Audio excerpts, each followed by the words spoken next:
Welcome to Back to the Father, a show about the journey of life focused on our final end, which is God Himself, our loving Father.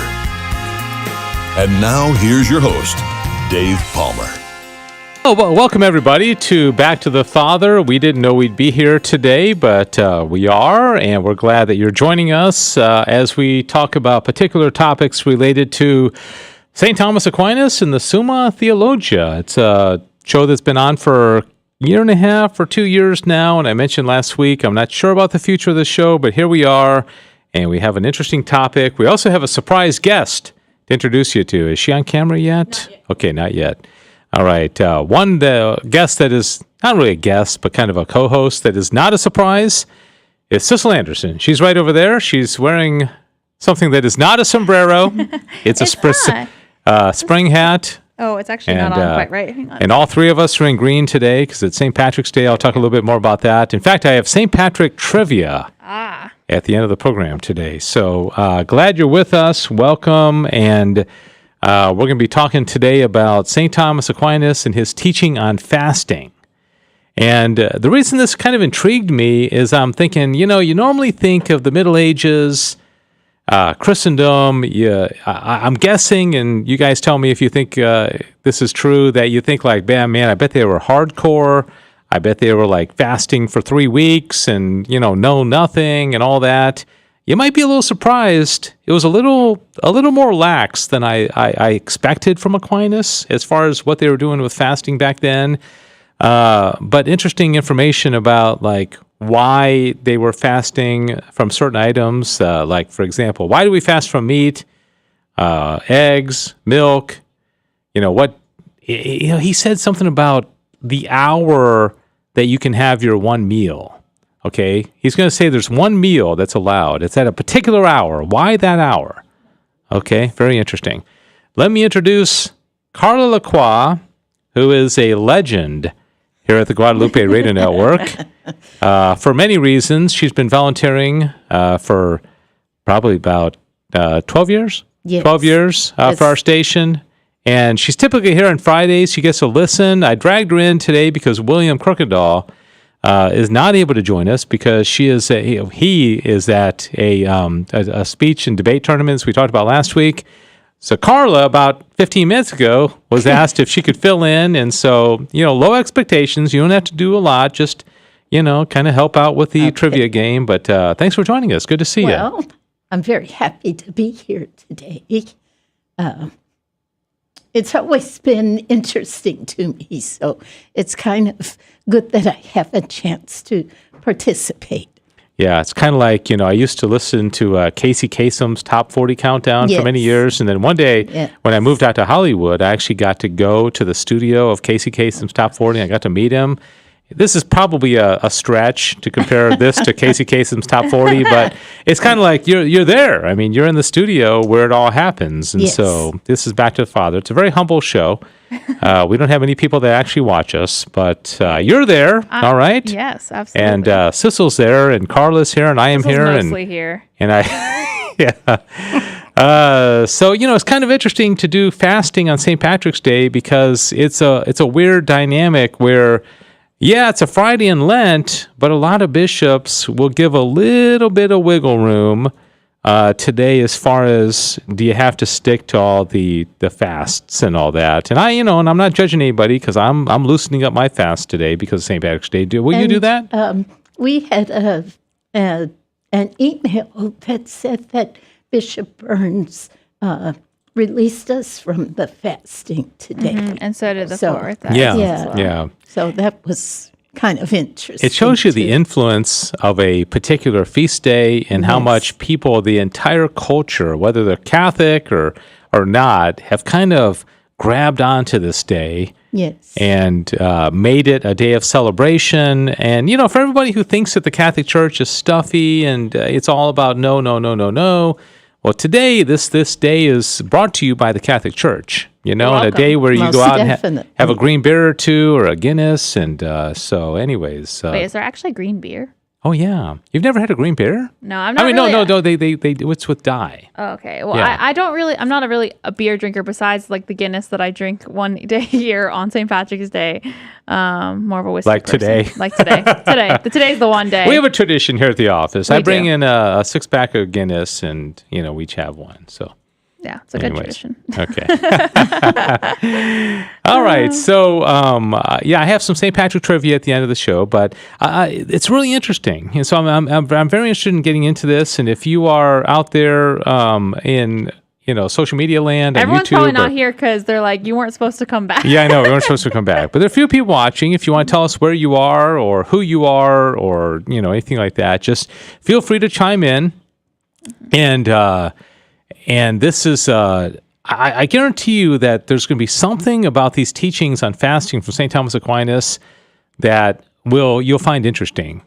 I don't want to give too much away, so let's get right into it. Okay, so first of all, here's my little graphic on fasting. I don't know if Sissel is doing like triple and quadruple duty here. Give me like 2 seconds and it'll be up, okay? Okay, maybe so, more than 2 seconds.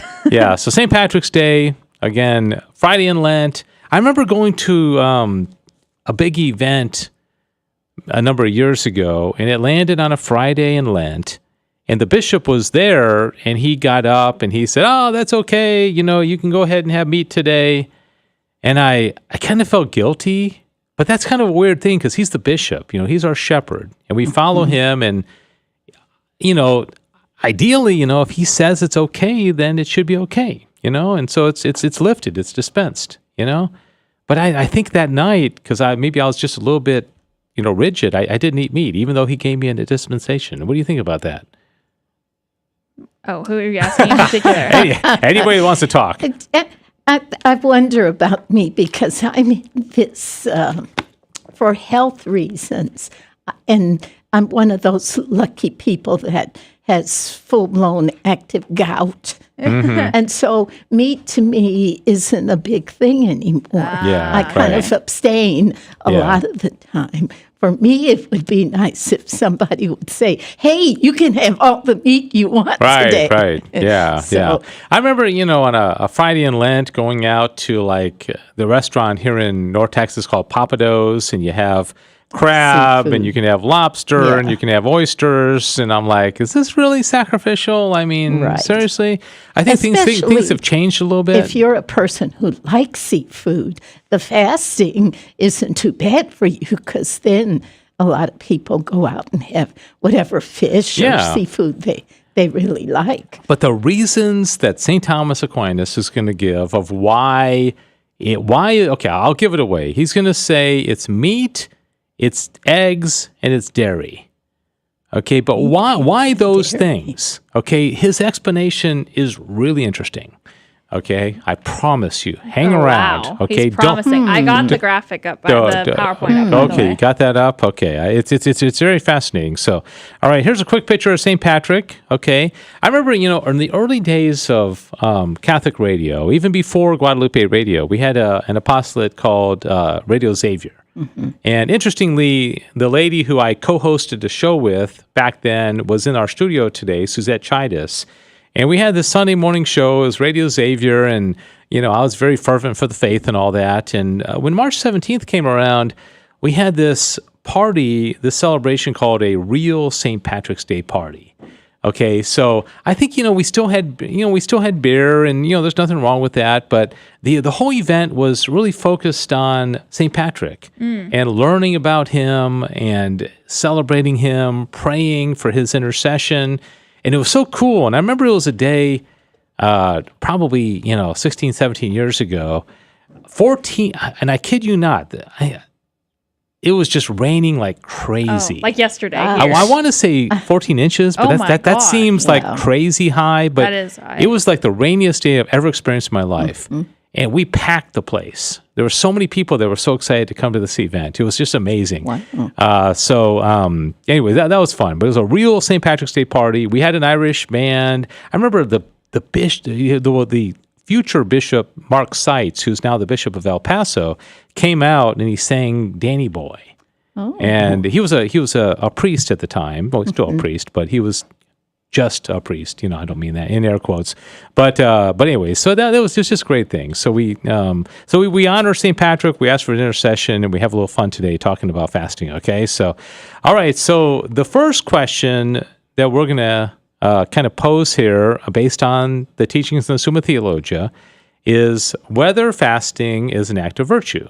Now, of course, Thomas is going to say yes. Okay, just giving that You away. didn't give us a chance to answer. No, I'm going to ask you, there's 3 reasons why it's an act of virtue. So what does fasting do? Like, why is it good? Okay, what's the point in fasting? Okay, that's what he's going to get at. So go ahead. And if you're out there in social media land, especially if your name is Adrian Fonseca, which... We're talking about the Lenten foods to eat on a Friday. He's saying that he's not going to eat meat today. He's going to have a grilled cheese. Grilled cheese sandwich? I said grilled cheese sandwiches were like the Lenten meal of champions. You're allowed to put like mayonnaise on it and really enjoy it, or... I don't know. I'm not very fancy with my grilled cheese. Grilled cheese are a delicious thing, but I actually find them quite difficult to make properly. Because it's really easy, in my opinion, to burn the bread or not fully cook the cheese. Mm-hmm. I can cook a lot of things, but grilled cheese and I struggle. That and rice. I also struggle with rice, but that's... Well, thank you for that true admission. You're welcome. Yeah. I was going to say, were you asking the question now about why do we think that he said? Yeah, so, like, what's the point? It's not just like, oh, this kind of hurts, I love God and, I'm doing it. There's more to it than that. And Thomas is going to give 3 reasons of why we fast. Okay, so any guesses? I mean, I'll go ahead and share them with you. Well, I think so if you are on our special email list for the season of Lent with the GRN that Manny Ortiz, who offices here, has been writing up. He sent out an email today all about almsgiving and fasting and stuff like that. And I'm trying to remember if he quoted the Catechism. Oh yeah. I can't. You want me to just go ahead and give them? Yeah. Okay. So you guys are brought your A game today. I'll tell you. You know what? You told Carla she didn't have to do anything. So. I didn't tell you though. I'm sitting here all right. trying You know to what? think of something. I'm doing things. I'm just not doing. That's right. Yeah. Sissel's got a lot to do. Okay. So all right. So here it is. This next graphic here. He says it's is virtuous through being directed by reason to some virtuous good. Okay, so a virtuous act has to be in line with right reason.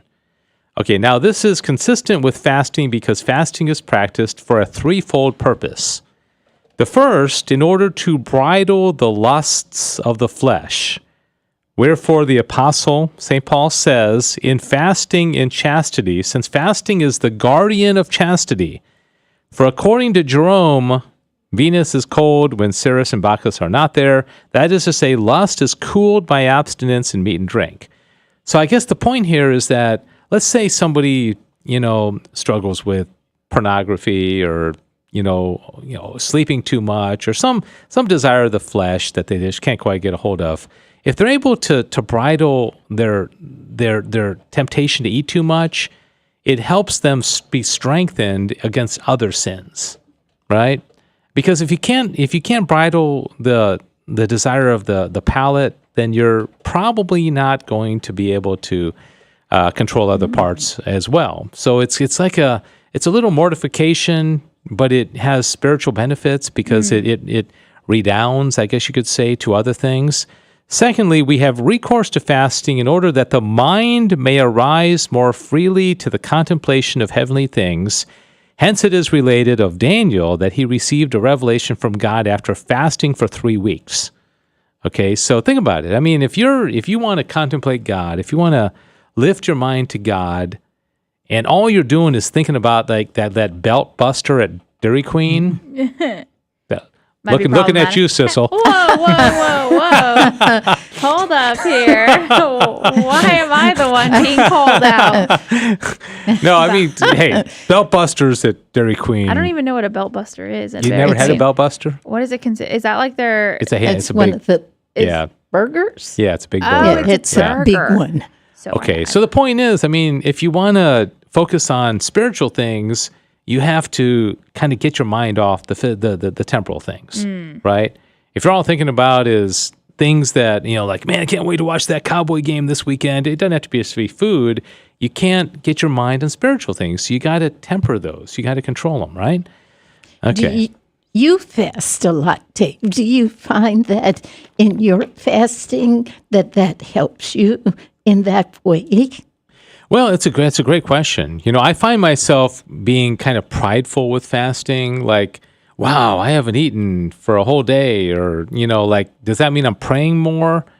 Or sometimes sometimes it can almost be the opposite, because you're so hungry. That's what I'm thinking. That you're thinking about the food. Think about alleviating the characteristics of being hungry. Right, which would be totally against what he's saying, right? I feel like a lot of days, like we have the 2 days, a year really where we're supposed to fast. It's Ash Wednesday and Good Friday. Mm-hmm. And on those days, I feel like I struggle a lot more with, fasting for whatever reason. Even I don't break the fast, but I struggle a little bit more. I definitely watch videos on my phone about food. Mm-hmm. Do you really? Yeah, I'm like, okay, I'm good So now. while you're fasting, you're watching videos about food? Well, just like occasionally, like I'll see something and I'll just watch it and I'm like, okay, I feel better now. Like, and then I'm like, good. Oh, that would make it worse for me. Really? That would I just look at it and I'm like, okay, one day I'll have that. And then I put it aside. I would be thinking about what I watched all day. Oh yeah. See, I actually unintentionally haven't eaten anything today, just because I've been chaotic. Yeah. So I think if I'm fasting, and people are talking about food, I'm like, this is kind of annoying, Yeah. But I've oftentimes Dave. gone home and the whole family's eating dinner and I'm fasting, and I'll just sit there at the dinner table and talk to them. And that's not that big of a deal, No. I mean, when you don't have to, if you're sitting with a group of people and they're all eating and things like that, you have a time to really be able to enjoy the company and just chat with you're not focused on your food. So it is nice. All right. Thirdly, in order to satisfy for sins, wherein it is written, be converted to me with all your heart in fasting and in weeping and in mourning. The same is declared by Augustine in a sermon. Fasting cleanses the soul, raises the mind, subjects one's flesh to the spirit, renders the heart contrite and humble, scatters the clouds of concupiscence, quenches the fire of lust, and kindles the true light of chastity. So I think basically, you're giving something up, because if you just live your whole life satisfying every single creature comfort, when you're tired, you sleep, when you're hungry, you eat, that there's no... I don't know. There's something weird about that. There's no mortification, because then you're like a beast. A dog, when he's hungry, he'll eat. When he's tired, he sleeps. Mm-hmm. There's no self-control, So, all right. So that's that. All right. Is fasting a matter of precept? Does the church have a right to tell us when to fast? Can I just want to make sure I'm in like the right... on the right show. Yeah, actually, am I on the right show? That's what I was going to ask. No. I was going to ask, can I make sure precept, the definition of the word? I just want to make sure. I hear it a lot, and it's like one of those things where you're pretty sure you know what it means, but I just want to make sure. Okay. You need to define precept. Do you want me to tell you, or do you want to guess? No, okay. You tell me. I'm it's not like a law. Guessy. A law. A precept is a law. Perfect. Okay, that's so what I thought. Just making sure. Does the church have a right to tell us we have to fast certain days? That's what he's saying. Is it a matter of precept? So what do you think? What do you think he's going to say? Yes. Yes. Okay, good guess. I would say yes, too. All right. So why, though? Here it is. Wow. He says... Dave had no confidence in us getting that right at all. No, I figured you would. Just as it belongs to the secular authority to make legal precepts which apply to the natural law to matters of common weal in temporal affairs, so it belongs to ecclesiastical superiors to prescribe by statute those things that concern the common weal of the faithful in spiritual goods. You ever heard that expression, common weal? The common good. Okay, Thomas talks a lot about the common good. But a common weal. Now, it has been stated above that fasting is useful as atoning for and preventing sin, and as raising the mind to spiritual things. And this is interesting, everyone is bound by the natural dictate of reason to practice fasting as far as it is necessary for these purposes. So what he's saying is that fasting is natural law. So the person born and has never been exposed to divine revelation, never been told by the church, still has a natural requirement to fast. So when we're talking about fasting like that, are we talking about only food?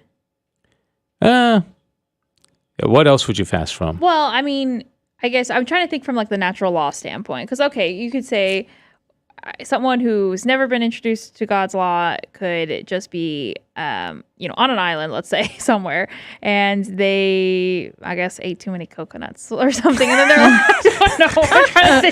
My story is not getting a little away from it's me. It's like a primitive person that only eats coconuts. Yes, and then like Tom they Hanks could just be like, you know what? I am noticing that I'm becoming obsessed with my coconuts, and I need to like focus on other things. Or there's a natural desire to sacrifice, perhaps. Right, to like say, I'm going to not have coconuts this week. Yeah. Kind of idea. Yeah, so, I think that's what he's saying. Okay. Because I feel like you could do that also with different actions. You could say like, oh, I really love sleep. Sure, I really love sleep, so I'm going to stop taking 5 naps a day. You know, I'm going to. It's interesting. Yeah, I mean, I think you're right. I mean, that was a really roundabout story. Does natural law dictate that we give something back to some creator, somebody who gave us something, and we have to sacrifice for, his good? I mean, it's. Let me finish this last paragraph, and then we'll continue.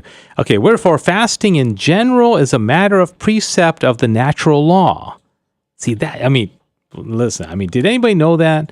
While the fixing of the time and manner of fasting as becoming and profitable to the Christian people is a matter of precept of positive law established by ecclesiastical authority. The latter is the church fast. The former is the fast prescribed by nature. So fasting is natural. I still can't having a hard time with that? Comprehend how fasting could be natural. Law. Yeah. Because you would think you just like an animal doesn't think of fasting, but an animal doesn't have reason. An animal doesn't contemplate its creator. And so I think it has to do with thankfulness. Like you're like, you know what? I need to give something back. Not fasting in the natural realm has to first be aware of a higher person. Yeah. So I don't know. Thomas would say we naturally know there's but so you're not buying it. No, not unless you actually have this idea or concept that there is a creator or that there is someone higher. Yeah. But if you don't know that or if you haven't experienced it, do you think every human just naturally assumes that there's a creator or a higher power? That's a whole another topic. I mean, that Thomas does address in the Summa, and he does say that we can know through the effects of the world. Okay, like I mean, seriously, can you look at a sunset and just say, "Oh, I bet you that just kind of popped there"? I mean, or we see birds or ducks or fellow human beings or the order of the world and the ancients always looked at the stars and the planets, and it's just that this just kind of popped there, and so they say, okay, there's a creator, and then the next thing would say, I think. I've been blessed. I've been given a lot of good things here. Maybe I need to pay something back. Okay. Maybe I need to, rather than eating that third coconut, to use Sissel's example. Hi. Me and my coconuts. Maybe I need to eat 2.5 coconuts today. Gotcha. And Thanksgiving to that creator. It's more understandable now. Yeah. Well, I guess that's what it's all about, By the way, it? Adrian commented that in the circumstance, Thomas was only talking about food because properly speaking, fasting applied to food, but we use fasting more broadly to mean sacrificing anything. Yeah. And fasting is good for our health, but it also is in accordance to virtues. To Cicero and the Greeks said the same thing. That's what he said? Mm-hmm. Okay. Yeah, I mean, what else do we fast? I mean, you're going to instead of sleeping 8 hours, I'll sleep 7 hours? Or well, we all the time do you ever hear anybody fasting from sleep? Unintentionally. Like last night I did. I stayed up way too late getting ready for St. Patrick's Day. But that wasn't a fast then. I mean, it wasn't intentional. It wasn't intentional. It was not of the will. Yeah. Nope. Okay. It was very much not of my will. All right. Moving on to our next question: whether all are bound to keep the fast of the church. Now, interesting. As I mentioned in the introduction, I was kind of like, man, Thomas is going to come down hard on this. He's going to say, yeah, you must. It's a mortal sin if you don't. I'm a little surprised. He's pretty. He actually gives a lot of wiggle room.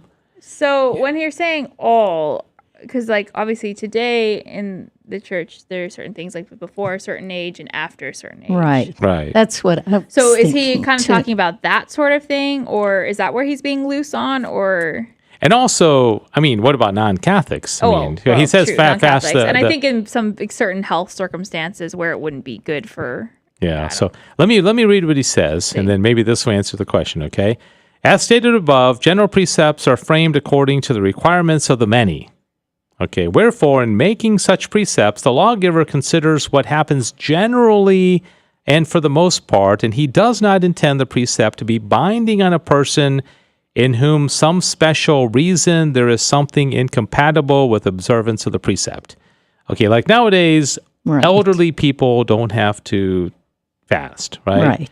A 5-year-old doesn't have to fast, okay? Which is interesting because my 9-year-old son, every single night, he wants these smoothies, okay? And he gets a smoothie every night, okay, if he's had a good day. Well, Paula has kind of imposed a fast of smoothies on him. Gosh. Okay, so he's 9, and so he didn't choose it himself, but she's like, "You're fasting, buddy." Okay, he's 9; he can handle it. I mean, it's a smoothie. I mean, it's not like we're taking away like food from him. Yet discretion must be brought to bear on this point. For if the reason be evident, it is lawful for a man to use his own judgment in omitting to fulfill the precept, especially if custom be in his favor, or if it be difficult for him to have recourse to superior authority. On the other hand, if the reason be doubtful, one should have recourse to the superior who has power to grant a dispensation in such cases, and this must be done in the fasts appointed by the church, to which all are bound in general, unless there be some special obstacle to his observance.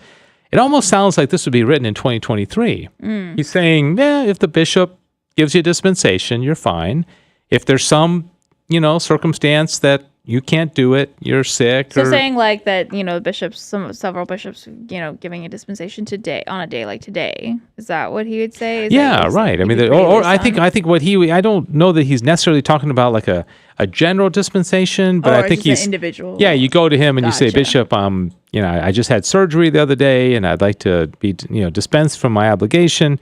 I think that's what he's talking about. Gotcha. More of a individual dispensation. Case, yeah. I just wonder if back 1,000 years ago, they're like, hey, the St. Patrick's Day thing really is a modern thing. In fact, I've got an interesting fact that for many, I'll give one away. For many, many years, from like 1910 to 1960 or something, bars were closed on St. Patrick's Day. You realize that? In observance of the feast day. Wow. Now it's the exact opposite. Now it's like they're one of the biggest days of the year for them. I kind of think that I like it the other way. I mean, but I did drink a beer today, so I'm not judging anybody. Okay. So, anyways, all right. So this all making sense? Yeah. Okay. So now, whether it is requisite for fasting that one eat but once. Okay. Okay. So you're only allowed to eat one meal a day, he's going to say. Okay. I would have thought that back then it would have been like, nothing. You don't eat at all. He's more lax than I thought that, they would have been in the medieval ages. So he says, fasting is instituted by the church in order to bridle concupiscence, yet so as to safeguard nature. Now, only one meal is seemingly sufficient for this purpose, since thereby man is able to satisfy nature, and yet he withdraws something from concupiscence by minimizing the number of meals. Therefore, it is appointed by the church in her moderation that those who fast should take one meal in the day. That's kind of, nowadays it's like one meal, but then 2 meals that don't equal one meal, so. That's confusing math. Yeah, they're a little more, austere back then, but still, I'm thinking like, come on. Just how about like no food? I mean, one meal. It didn't even say how big the meal is. It seems like for some people, though, I couldn't fast a whole day without food. Oh, really? Because my sugar levels go off. Okay. I don't have diabetes, but even when I was a young child, waiting for dinner, if I wait too long, I would just get the shakes and weak. So my mom would have to give me something to tide me over until was that as a child? Okay, so it's not just okay. No. Yeah, it's just, I think it may very depend on your metabolism and how you process your food. Yeah. Could you go a day or two without food? I think I could, yeah. I definitely, again, I've done it very unintentionally, like in college times when I was just really, really busy, went from thing to thing, didn't pack lunch, didn't want to spend money, and would go and suddenly I'm like, oh, I didn't eat all day, or then I'm like too tired and I just go to sleep, wake up the next day, you know. So there's been times where I've done it unintentionally. I think always when you're doing it intentionally, it's always harder. But yeah, I think I would be okay. I mean, it definitely would be rough at times. Yeah. Adrian points out that the difference is that they fasted a third of the year, whereas now there are only 2 fast days and 7 abstinence days. Okay. Okay. So although we should still do something on every Friday. All right. So don't look ahead. Okay. I know, Carla, you don't have gonna be it so hard. privy, but what hour of the day do you think Thomas Aquinas says you should have that one meal, and why? The 12th hour of the day, because it's halfway through the day. Okay, good guess. That's mine. An incorrect guess, but a good one nonetheless. Confidently did that. So what hour of the day? It's kind of interesting the way he says this. I wonder if Adrian knows this. Maybe early in the day so that you'd have enough energy to do the rest of your your duties. I have a different strategy. I like whenever on a fasting day, I fast for as long as possible. I don't eat until the Just evening keep on usually. going till Yeah, because I'm like, let's see how far I can go before. Okay, he's going to say the 9th hour of the day. So 9 a.m. So 9 a.m. Oh, so Carla, I think you, Carla's I pretty think you close. won Now, this one. okay, he says fasting is directed to the deletion and prevention of sin. Hence, it ought to add something to the common custom, yet so as not to be a heavy burden to nature. Now, the right and common custom is for men to eat about the 6th hour. They were early risers. Wow. So they're eating at 6 a.m., okay? Both because digestion is seemingly finished and the humor spread about through the limbs. So he's getting biological on us here. And again, because it is then chiefly that the nature of the human body needs assistance against the external heat that is in the air. Okay. Lest the humors be parched within. Hence, in order that those who fast may feel some pain in satisfaction for their sins, the 9th hour is suitably fixed for the meal. So he's saying, okay, most people eat at 6, so don't eat at 6. Wait 3 hours. Wow. And in those 3 hours, you're like, man, I'm hungry. So you're satisfying for sin. Interesting. Okay, that makes sense. But it's like, man, 3 hours? I mean, that 3 hours doesn't seem that much. Of course, I don't like eating first thing in the morning. So for me, I don't eat until late anyway. So no sacrifice. So it wouldn't be any sacrifice. So I'd have to wait even longer though. And I think also, it was more agrarian society. They're probably getting up at 5, right, eating at 6, going out into the fields. They're working. So, so then to not eat at 6 and still go out and work, that's a big sacrifice. That's what I'm guessing. And you're expending a lot of energy, and you need something to sustain you to work the rest of the day. So you're satisfying for your sins. You're out there working. You're in the sun. It's hot. You're hungry. And you're thinking, all for you, Lord. Yeah. Okay, moreover, this hour agrees with the mystery of Christ's passion, which was brought to a close at the 9th hour. When bowing his head, he gave up the ghost, because those who fast by punishing their flesh are conformed to the passion of Christ. They that are Christ's have crucified their flesh with the vices and concupiscences. Which is interesting, because I always thought that Christ was crucified at noon and died at 3. Wasn't that what it was? Yeah. So are we doing a different? I don't understand how that works, because I don't know. Okay, so I mentioned this earlier. Well, okay, the next one, whether it is fitting that those who fast should be bidden to abstain from what 3 things? Do you remember what I said? Oh, you said dairy, eggs and meat. And I'm going to be completely honest. I think I would struggle more with eggs than anything, because I eat a lot of eggs as a protein source. More often than not. I would struggle more with eggs. I love eggs. I would struggle more with eggs than with meat, I think. Did you see that graphic of the 3 pictures there? Hold on, let me change it over. Okay.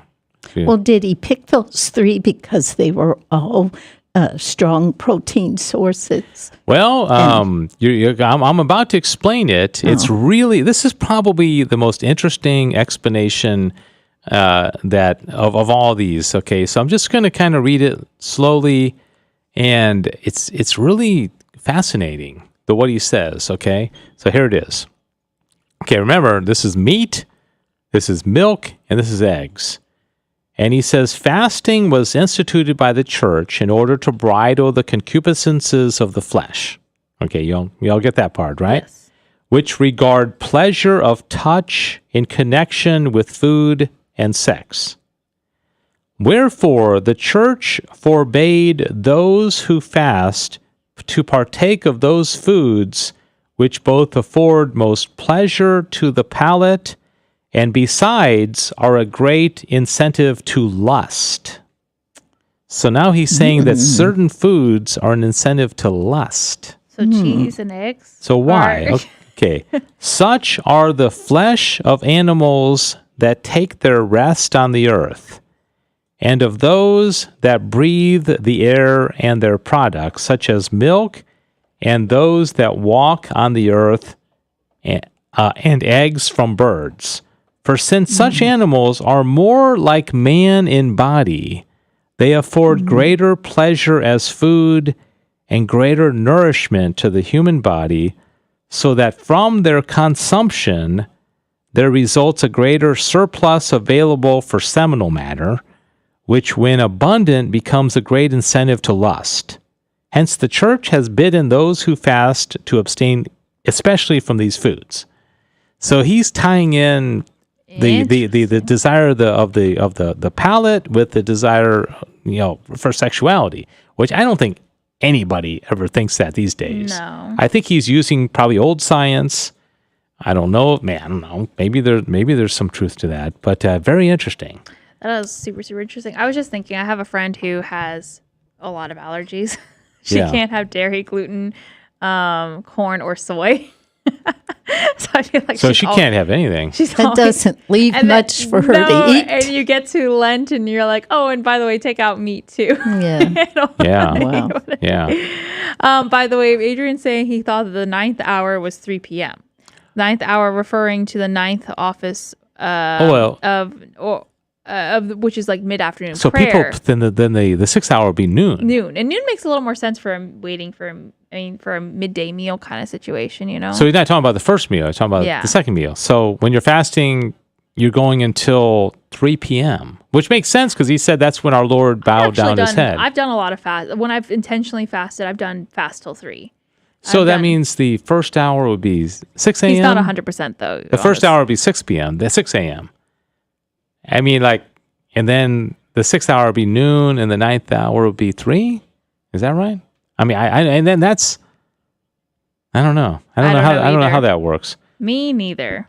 Oh, I'm claiming ignorance. But I mean, I feel like the idea of fasting until 3 seems like a decent one. Because it's fasting till just like 6 or 9 seems. My mom kinda grew up wimpy. very not very practicing Catholic at all, but she said that they always held a tradition of from Good Friday they would not eat anything all the way until Easter. They would fast through Holy Saturday and I know. Oh my goodness. They were a little bit more and I was trying to work on some trivia for today. I just had too many things come up, so I didn't get it quite organized, but I was thinking about doing trivia about the different rites, some of the different, especially the Eastern rites. They have a little bit more they do fast a little bit more. Like for instance, some of the Eastern rites, I think they fast from dairy and meat. I don't know if it's all of Lent, but a good portion of Lent they fast from some of those things. But yeah, there's definitely some interesting practices out there. All right. Well, I had to go get my notes for trivia here because it was on the printer.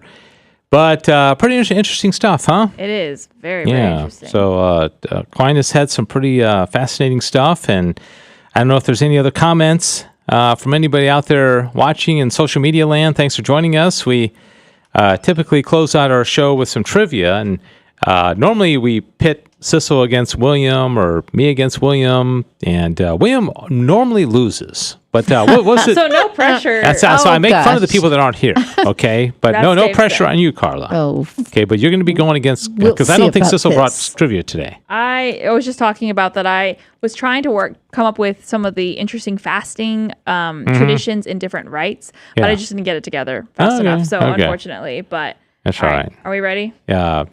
Okay. All right. Oh, hang on. I'm having to do too many things at once.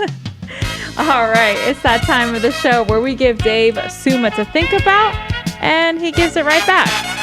Although, technically, I'm not giving him anything. I just realized it's Dave giving us everything. I'm just giving it back. I'm giving all today. Now, normally, William will regale us with a joke, like a dad joke or something.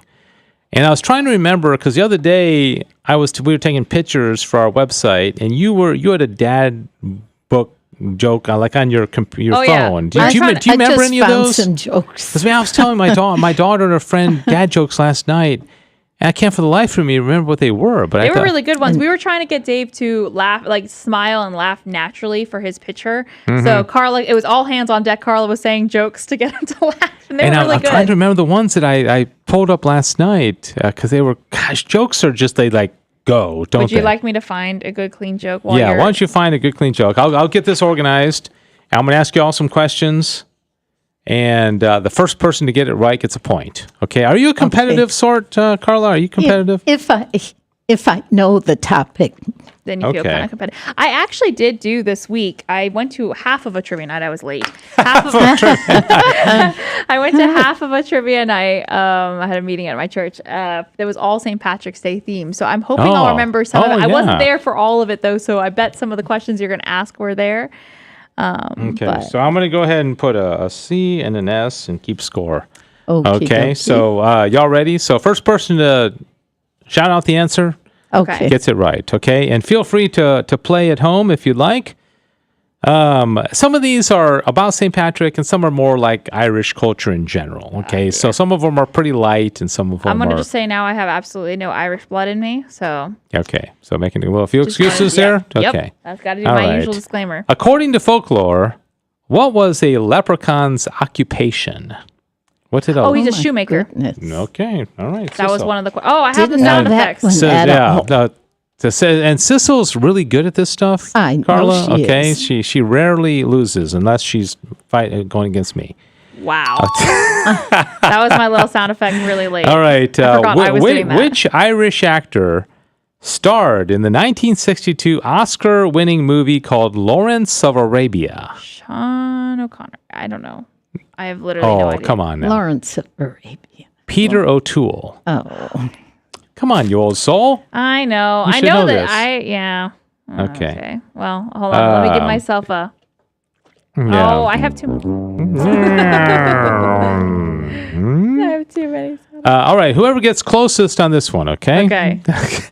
Carla, you I'm look. just sitting here shaking my you look head defeated. Okay, you're closest. This is not my type of trivia. But this is this is not my subject. Lenten humiliation. I'm up on. Okay. Yes. What year did the first known St. Patrick's Day celebration happen in the U.S.? So whoever's closest. I think I'm pretty sure I know what city it might have happened in. I didn't ask the city.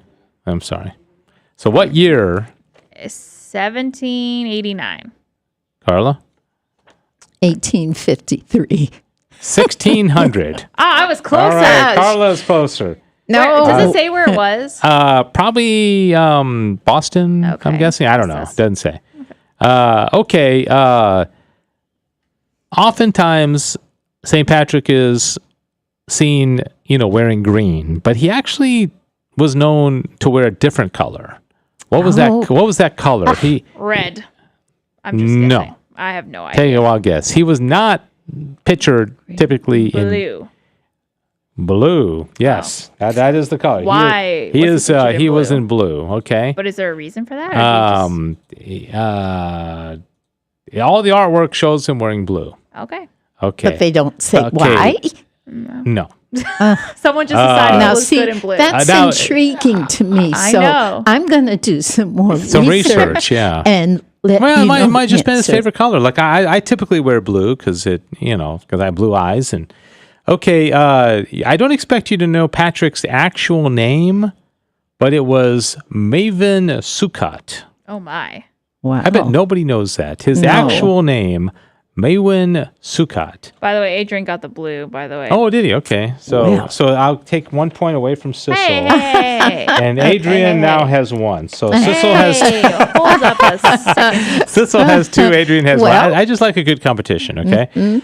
Okay. So if his name was Maven Sukkot, Why do we call him Patrick? And I don't know. Have Okay, no nobody idea. knows. No idea. Well, Patrick comes from patricius, which means father. Oh. Okay, so it's a name So for, he was father. father. Saint, like Father Patrick? Yeah. Father. Father. Yes. Okay. March 17th is the traditional feast day of Saint Patrick. Yes. What day was that in the course of his life? The day of his Death. Yes. I was like, it's birth or death. It's I got to was be like, one come or the on, other. Carla. I was hoping Carla would get that one. Adrian also got the means father, by the way. Oh, does he? Okay. He doesn't get okay. a point. No, I'm joking. Now, this is really interesting. This is not really a question, but it's interesting. While he's been given the title in popular lore. Oh, I know this one. What? Saint. Is it about the saint Yeah. in front of his name? He wasn't canonized. Yeah. He He was never actually officially canonized as a saint. However, many still recognize his contributions to the Catholic Church, and he remains a spiritual figure to this day. I never knew that. Okay. St. Patrick was not from Ireland. He was actually from England. Okay. This one says Wales? Okay, fine. Wales. Well, I did the trivia. The trivia I did this week. He was from Britain. They said the United Kingdom. So Yeah, maybe that's right. what- UK is yeah. more than England. Okay, so we're not going to give Sissel that point. I'm sorry. I'm just trying to get it close. Okay. No, she's way ahead of me. Well, 3-1 to Adrian has 1, Sissel has 3. Okay, at the age of blank, he was captured by a group of Irish pirates and was taken to Ireland as a slave. Yep. At the Yes. age of what? 12. So 12, what do you say?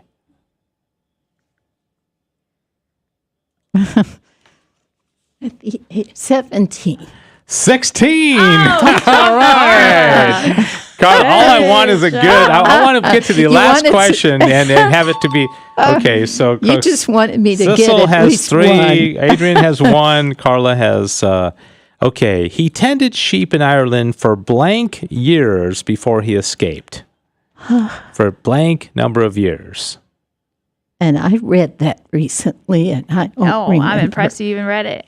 Yeah, in one of Okay. his biographies. Which means I'm she gonna might very say much come with 6 years. 6 years. I'm What do going you to say? say 4. The answer is 6 years. Oh, exactly. Whoa! I had no All idea. That was right. a wild guess. Okay. Now this one is much on a much lighter note, I must say. There are reportedly more than blank million pints of Guinness Oh, being gosh. consumed on St. Patrick's Day Oh, alone. we know that's How many a lot. million pints of Guinness? I presume this means worldwide. I'm going to say my. 12 million. 12 million. Okay. Wait. Oh gosh, I'm gonna say 13 million just because for the sake of trying to win. I can't believe Sissel got it exactly. 13 million. I was like, Carla's so close. There's no I said way. 11 million. How disappointing that would have 13 been. million, exactly. By the I'm way, telling you. Adrian got 6 also, and he also guessed Britain for Okay. So, do I take a point away from you? no. Okay. Well, you didn't get it. It was Wales. Okay, Wales. Wow. Okay, I mentioned before, from 1903 to 1970, most bars and pubs were closed on St. Patrick's Day because it was considered a religious holiday. Yes. Okay, and I remember when Paula came over here to America, she said, you know what? Traditionally in Ireland, people just go to Mass. Yeah. You know, but now they've taken on the American, drink green beer and all that.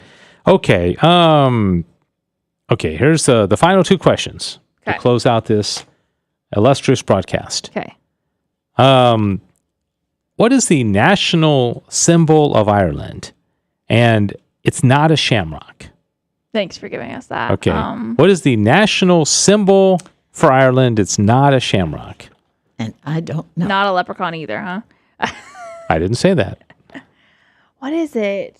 Oh. Anybody know out there? And Seven sevens. I feel like I do know this, and I'm trying to remember it. It's not a pint Okay. of beer. oh, Is it? I feel like it's pint of beer. Is it? It's not like. Oh, why is like a lily popping into my head? That's not right. You're arguing against yourself. I am. Hold on. I'm having an argument. Okay. internally. And Adrian's I'll- saying mermaid. A mermaid.